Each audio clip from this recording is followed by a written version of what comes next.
नमस्कार, मैं हूं संजय शर्मा। आप देख रहे हैं 4 PM न्यूज़ नेटवर्क।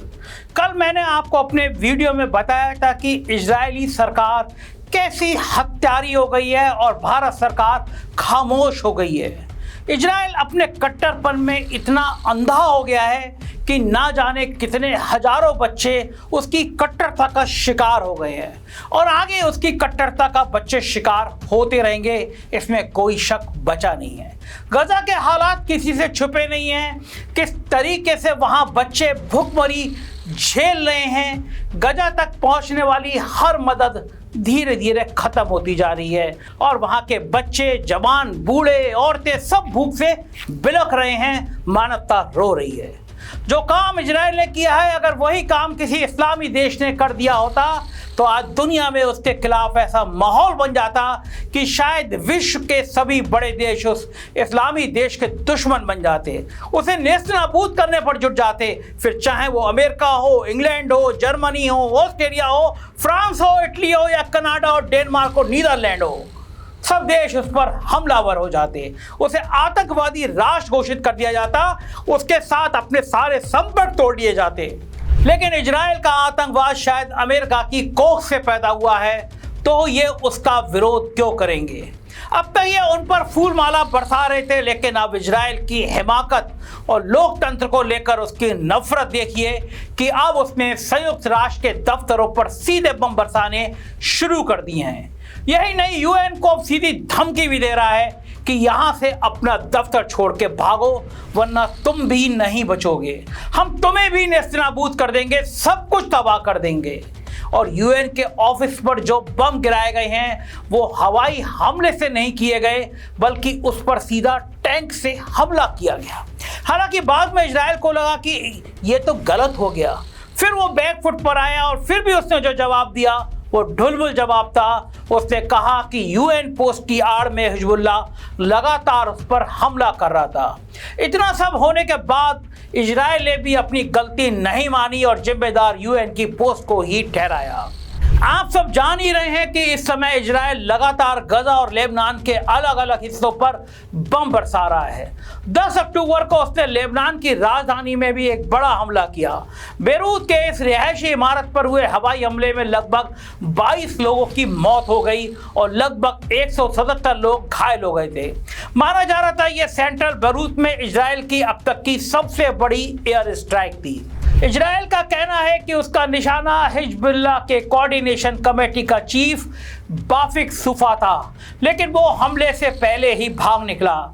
इजराइल अपने इरादे पहले ही साफ कर चुका है। उसका कहना है कि चाहे लेबनान का हाल गजा जैसा करना पड़े, वो पीछे नहीं हटेगा और इसी तरह हमले जारी रखेगा।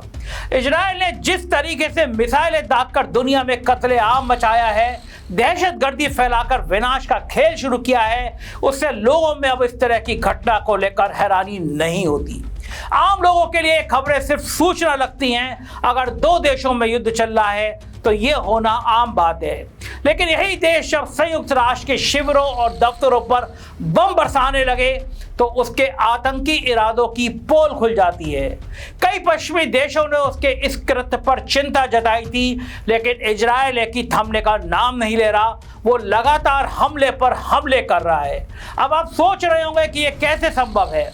इजराइल ऐसा सोच भी कैसे सकता है कि संयुक्त राष्ट्र के किसी शिविर पर, किसी दफ्तर पर या उससे जुड़े किसी कैंप पर बम बरसा दे। लेकिन यही इजराइल के पाखंड का सच है। इजराइल तो ऐसा भी नहीं बोल सकता कि उसका निशाना चूक गया या उससे भूल हो गई, क्योंकि यह हमला कोई आसमानी हमला नहीं था। इजराइल ने टैंक से संयुक्त राष्ट्र की बिल्डिंग पर हमला बोला। सेंट्रल बेरूत की इमारत पर हमले से कुछ ही घंटे पहले इजराइल टैंकों ने दक्षिण लेबनान की एक इमारत की तरफ निशाना साधा। ये इमारत संयुक्त राष्ट्र की थी। इस इमारत से यूएन पीस कीपिंग फोर्स मतलब संयुक्त राष्ट्र शांति सेना का दफ्तर चलता था। अचानक हुए इस हमले में शांति सेना के 2 सदस्य घायल हो गए। ये दोनों इंडोनेशिया के नागरिक हैं। इसको लेकर कई पश्चिमी देशों ने चिंता जताई है, लेकिन इजराइल की गुंडागर्दी थमने का नाम नहीं ले रही। अब फिर और उसके बाद हमला हुआ जिसके संयुक्त राष्ट्र के 2 और अधिकारी घायल हो गए। ये दोनों अधिकारी श्रीलंका के नागरिक हैं। अमेरिका के राष्ट्रपति बाइडेन ने इसराइल से लेबनान में हिजबुल्लाह के साथ लड़ाई के दौरान संयुक्त राष्ट्र संघ के पीसकीपर्स पर गोलीबारी बंद करने के लिए कहा है। पिछले 48 घंटों के दौरान संयुक्त राष्ट्र के पीसकीपर्स पर गोलीबारी की 2 घटनाएं सामने आ चुकी हैं। शुक्रवार को इजरायली सेना ने कहा कि इस घटना के लिए उनके ही सैनिक जिम्मेदार थे। गोलीबारी की घटना के दौरान लेबनान में तैनात संयुक्त राष्ट्र अंतरिम बल के 2 श्रीलंकाई सैनिक गिरफ्तार हो गए थे। IDF के मुताबिक नाकोरा में यूनिफिल बेंस के पास काम कर रहे इजरायली सैनिकों ने खतरे का अंदेशा होने पर गोली चलाई थी। हालांकि इजरायली सेना का कहना है कि इस पूरी घटना की गहनता से जांच की जाएगी, लेकिन इजरायल के दावों पर आप भरोसा नहीं कर सकते। सोचिए, ये संयुक्त राष्ट्र की टीम पर हमला बोलने के बाद इजरायल का जवाब कैसा है।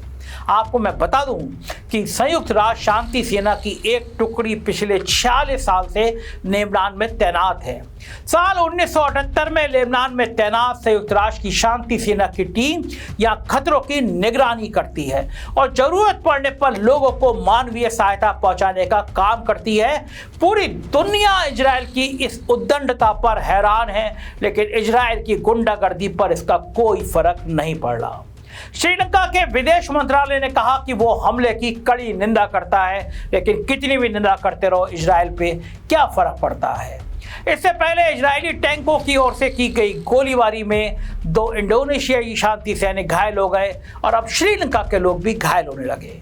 भारत समेत फ्रांस, इटली और स्पेन के नेताओं ने इजरायल के हमलों के लिए चिंता जताई और कहा यह अनुचित है, तुरंत रोका जाना चाहिए। लेकिन इतनी फॉर्मेलिटी वाली रोक से क्या मतलब।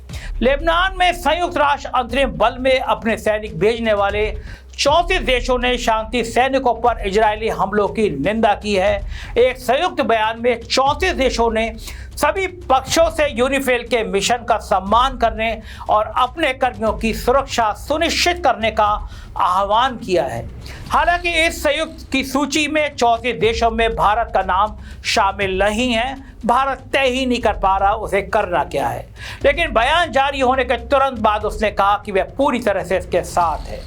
हालांकि इस बात पर भी सवाल खड़े हो रहे हैं। भारत के 903 सैनिकों यूनिफिल के तहत लेबनान में तैनात हैं, इसलिए भी उसको चिंता करनी चाहिए। इजरायल इन सबसे शर्मिंदा होने की बजाय और आक्रामक होता जा रहा है। वो आतंक में इस कदर बर्बर होता जा रहा है कि वो ईरान के तेल भंडारों पर हमला करने के लिए बौखलाया हुआ है। ऐसे में अगर इजरायल ने ईरान के तेल ठिकानों को निशाना बनाया तो इसका व्यापक असर अंतर्राष्ट्रीय तेल बाजार पर हो सकता है। ब्रेंट क्रूड अंतर्राष्ट्रीय स्तर पर तेल की कीमत बताने वाला बेंचमार्क है। इसके मुताबिक अमेरिकी राष्ट्रपति जो बाइडेन के ईरानी तेल ठिकानों पर दिए गए बयान के बाद कच्चे तेल की कीमतों में 5% तक बढ़ोतरी पहले ही हो चुकी है। ब्रेंट क्रूड के मुताबिक कच्चे तेल की कीमतों में अब तक 10% की बढ़ोतरी हो चुकी है और यह करीब $77 प्रति बैरल हो गया है। फिलहाल ये अभी भी इस साल की अधिकतम कीमत से कम है, ये खुदा का शुक्र है। इस मामले में भारत के पक्ष में एक बात हो सकती है कि ईरान से सप्लाई कम होने पर भारत रूस के खरीदे हुए तेल से दूसरे देशों को ज़्यादा दाम पर बेच सकता है, लेकिन इसका भारत पर कैसा जियोपॉलिटिक्स दबाव होगा ये अभी नहीं कहा जा सकता। फरवरी 2022 में रूस ने यूक्रेन पर हमला किया था। अमेरिका समेत पश्चिमी देशों ने रूस पर कई तरह के प्रतिबंध लगा दिए। उससे निपटने के लिए रूस ने भारत समेत दुनिया के कई देशों को अंतर्राष्ट्रीय बाजार से कम कीमत पर कच्चा तेल बेचने की पेशकश की थी। पिछले साल मई में यूरोपीय संघ के विदेश नीति मामलों के प्रमुख जोसेफ बोरेल ने एक इंटरव्यू में कहा था कि उन्हें इस बात की जानकारी है कि भारत बड़े पैमाने पर रूस से कच्चा तेल खरीद रहा है और उसे प्रोसेस कर आगे यूरोप को निर्यात कर रहा है। उन्होंने इस पाबंदियों को तोड़ने जैसा बताया और कहा कि सदस्य देशों को इसे रोकने के लिए कदम उठाने की जरूरत है। भारत में भाजपा सरकार इजरायल को अपना परम मित्र बताती है। लोग तो यहाँ तक कहते हैं कि चुनाव में ईवीएम को लेकर इजरायल ने कुछ लोचा किया है। हालांकि इसके कोई सबूत नहीं है, लेकिन पेगासस जैसी चीज़ें जो पत्रकारों तक के फोन में डाली गई उसमें इजरायल का हाथ कितना है ये सब जानते हैं। यहाँ के राइट विंग के लोग या सीधा कहें कि मुसलमानों से नफरत करने वाले लोग इजराइल को अपना हमदर्द बताते हैं। ये वही इजराइल है जिसने अपनी वेबसाइट पर दुनिया का एक नक्शा अपलोड किया और उस नक्शे में भारत से कश्मीर का हिस्सा पाकिस्तान का हिस्सा दिखाया। सोचिए ये भारत का कितना बड़ा हितैषी रहा होगा। इजराइल ने इस नक्शे को जब अपनी वेबसाइट पर अपलोड किया तो इस नक्शे को लेकर चाइना ने भारत के खिलाफ प्रोपेगेंडा फैलाया। हालांकि जानकारी होने के बाद जब हंगामा हुआ तो राजदूत रिवनिजन ने गलती मानी और इजराइल की सरकारी वेबसाइट से नक्शा हटाया, मगर तब तक इजराइल के मंसूबे क्या है सामने आ चुके थे। खैर ये तो भारत और इजराइल के संबंधों की बात थी। हम फिर मुद्दे पर आते हैं। इजराइल की धमकियों के बाद ईरान के सबसे करीबी दोस्त और हमेशा दुख दर्द और मुसीबत में खड़े होने वाले साथी रूस ने ईरान की मदद के लिए हाथ बढ़ा दिए हैं। बता दें कि इजराइल के किसी भी मिसाइल या हवाई हमले से बचने के लिए रूस ने बेहद कारगर एयर डिफेंस सिस्टम S-400, जैसा कि मीडिया रिपोर्ट्स और सोशल मीडिया पर तैर रही खबरें सामने आ रही हैं उनकी माने तो S-400 एयर डिफेंस सिस्टम की खेप रूस से ईरान पहुंच गई है। पिछले महीने ही ईरान ने अपने दोस्त रूस से ही सिस्टम मांगा था और अब इजराइल पर जबरदस्त हमलों के बाद इजराइल की तरफ से बढ़ते खतरे को देखते हुए रूस ने ईरान को दुनिया का बेहद एडवांस और कारगर एयर डिफेंस सिस्टम S-400 भेज दिया है। 1 अक्टूबर को दुनिया ने देखा था कि इजराइल का आयरन डोम सिस्टम किस हद तक नाकाम साबित हुआ था। हालांकि इजराइल ने इस बात को कभी भी नहीं माना, लेकिन ईरान की सरकारी न्यूज एजेंसी इरना ने जो तस्वीरें और वीडियो दुनिया को दिखाई उससे साबित हो गया कि मिसाइलों की बौछार के आगे आयरन डोम सिस्टम कंफ्यूज हो गया। लेकिन S-400 के बारे में कहा जाता है कि सिस्टम कंफ्यूज नहीं होता, बल्कि दुश्मन के फाइटर प्लेन हो, मिसाइल हो या रॉकेट, सबको चुन चुन कर ढूंढ कर हवा में ही मार गिराता है। और अब ये ईरान के पास है। इतना ही नहीं, कुछ मीडिया रिपोर्ट में दावा किया जा रहा है कि रशिया ने अपने एस्कैडर मिसाइल को ईरान को भेज दिया है, जो परमाणु या जौहरी हथियार से ले जाने में सक्षम है और दुश्मन के इलाके में भारी तबाही मचा सकता है। हालांकि दो देशों के बीच जंग होने से किसी भी देश को फायदा नहीं होता। कट्टरता का सबसे बड़ा नुकसान अगर किसी को होता है तो वहाँ की जनता को होता है, वहाँ के लोगों को होता है। इसीलिए लोग इजराइल छोड़ के भाग रहे हैं। लेकिन इजराइल के बेकाबू प्रधानमंत्री नेतन्याहू पर इस समय कट्टरता का नशा सवार है। उसके सामने जो आ रहा है उस पर वो हमला करता जा रहा है, यहाँ तक कि यूनिफिल के कार्यालयों पर भी बम गिरा रहा है। हालांकि IDF के प्रवक्ता ने कहा कि इजराइल को यूनिफिल के काम का सम्मान है और यह हमला जानबूझकर नहीं किया गया, जांच कर रहे हैं और यूनिफिल के साथ मिलकर काम करेंगे ताकि इस तरह की घटनाएं भविष्य में ना हो। लेकिन क्या इस पर भरोसा किया जा सकता है? जो सब कुछ खत्म करने पर आमदा हो, कट्टरता उसके दिमाग में भर गई हो, उस पर, उसके इरादे पर इतना रत्ती भर भी भरोसा किया जा सकता है? मैं तो कहूँगा नहीं किया जा सकता। आपको याद दिला दूं कि 2023 में पट्टी पर हमले में बड़ी संख्या में फिलिस्तीनी महिलाओं, बच्चों और बुजुर्गों के कत्लेआम को संयुक्त राष्ट्र महासचिव एंटोनियो गुटेरेस ने मानवीय कानून का उल्लंघन करने वाला बताया था। इसके जवाब में इजराइल के नाकारा प्रधानमंत्री बेंजामिन नेतन्याहू ने संयुक्त राष्ट्र पर ही पक्षपातपूर्ण रवैया अपनाने का आरोप लगा दिया और कहा इजराइल को अपनी सुरक्षा और विकास की जरूरत के अनुसार फैसला करने का अधिकार है। इसके बाद संयुक्त राष्ट्र मानवाधिकार परिषद यानी UNHRC ने इजराइल पर युद्ध अपराधों के आरोपों की जांच करने का आह्वान कर दिया। इतना ही नहीं, संयुक्त राष्ट्र महासभा और सुरक्षा परिषद में भी इजराइल के खिलाफ कई प्रस्ताव आए, कुछ पारित हुए और कुछ अस्वीकार कर दिए गए। इसके बाद तो इजराइल इस कदर बौखलाया हुआ है कि उसने संयुक्त राष्ट्र महासचिव एंटोनियो को भी इजराइल में एंट्री पर घोषित प्रतिबंध लगा दिया था। आपको याद होगा कि संयुक्त राष्ट्र महासचिव एंटोनियो ने 1 महीने पहले बड़ा बयान दिया था कि इजराइल और फिलिस्तीन के नेता शांति वार्ता फिर से शुरू करें। इतना ही नहीं, गुटेरेस ने इजराइल को चेतावनी तक दे डाली थी कि अगर वो इन्हीं नीतियों पर चलता रहा तो वो न केवल अंतर्राष्ट्रीय स्तर पर अलग थलग पड़ सकता है बल्कि क्षेत्रीय संघर्ष और गहरा हो सकता है। लेकिन इजराइल इस पर शर्मिंदा होने की बजाय और आक्रामक हो गया।